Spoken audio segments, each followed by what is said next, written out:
are you? These days, it's not easy for Harvey Fierstein to make his way through the theater district. Thank you, Harvey. He has 2 hits playing nearby. Newsies, which won 2 Tonys last year, and Kinky Boots, which is up for a slew of them tonight. But if you don't know Harvey Fierstein by sight, There's a girl back here somewhere. you know him by sound. He's one of the new ones. We broke the other one.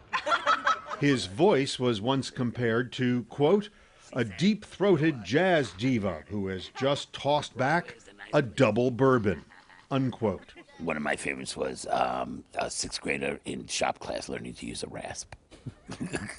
You'll never guess what. I finally gave up smoking. Oh, I can tell your voice sounds so much better. I mean, at very least, I'm the guy with the voice. You know, then hopefully I'm the guy who's really funny with the voice, and then the guy who can not only do comedy but can do tragedy as well with the voice, and the guy that can really command a stage with the voice. Oh my God. Oh my God. Oh my God, I gotta call my brother. I better call my housekeeper. I gotta call my lawyer. Forget my lawyer.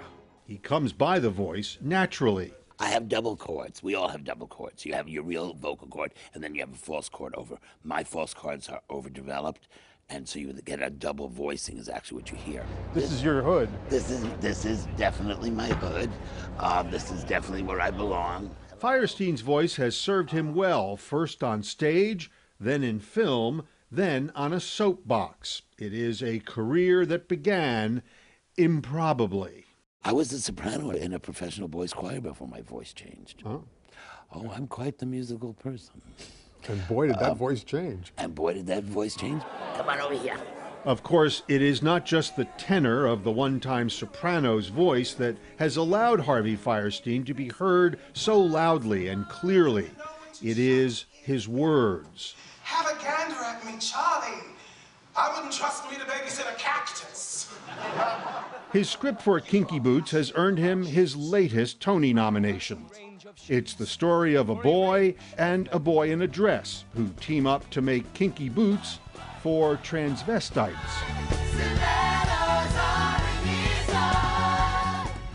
Fierstein isn't in Kinky Boots, but his footprints are all over it. He brought in pop star Cyndi Lauper, who wrote the music for the show, even though she had never written anything for Broadway before. And now she's up for a Tony, too. I was having a good time. Even when it was a struggle, I would call him constantly. I left stuff on your answering machine all the time. I thanked him all the time. My favorite was she sang me a line, a melody line of a song, but all I could hear was the hair dryer. Remember, you did it at the memo, and you could hear the hair dryer. You were getting your hair done, and you were singing something to me, and it was like... Oh, I'm sorry. Fierstein's first 2 Tonys came in 1983. And the winner is Harvey Fierstein for Torch Song Trilogy. For writing and acting in Torch Song Trilogy, his masterpiece that became a movie. When the only sound on the empty street is the heavy tread of the heavy feet. About a Fierstein favorite, a transvestite.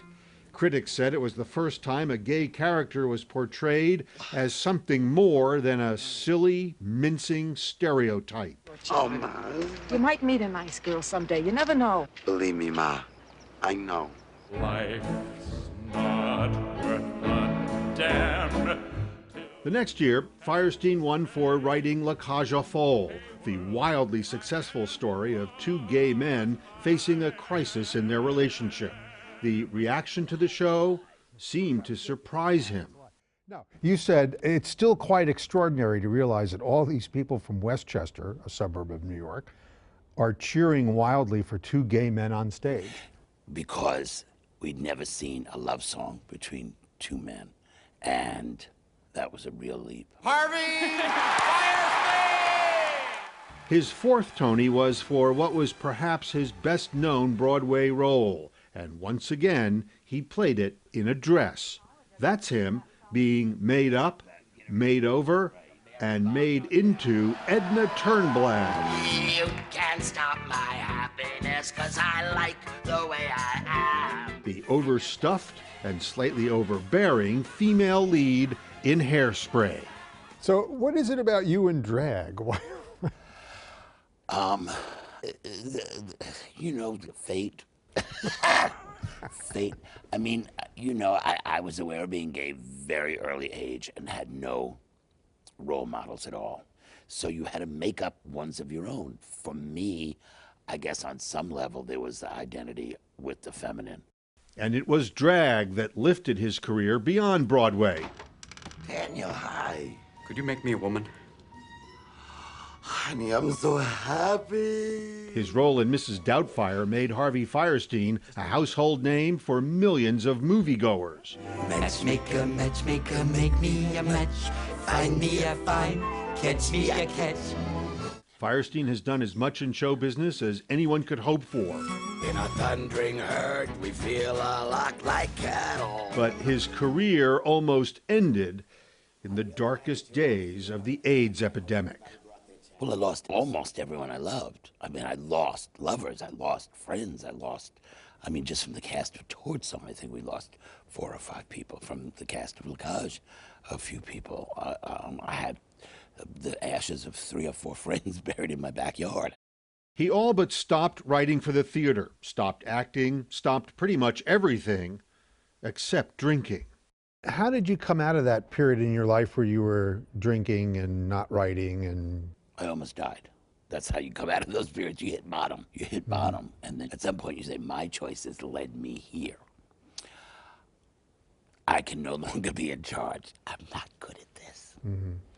With the help of a 12-step program, he emerged with a new role, off stage, under a political spotlight. My feeling is it's 20 years of AIDS, and he became an activist, speaking passionately about AIDS prevention and gay rights. We're not taking care of ourselves, we're not taking care of our children, we're not taking care of each other.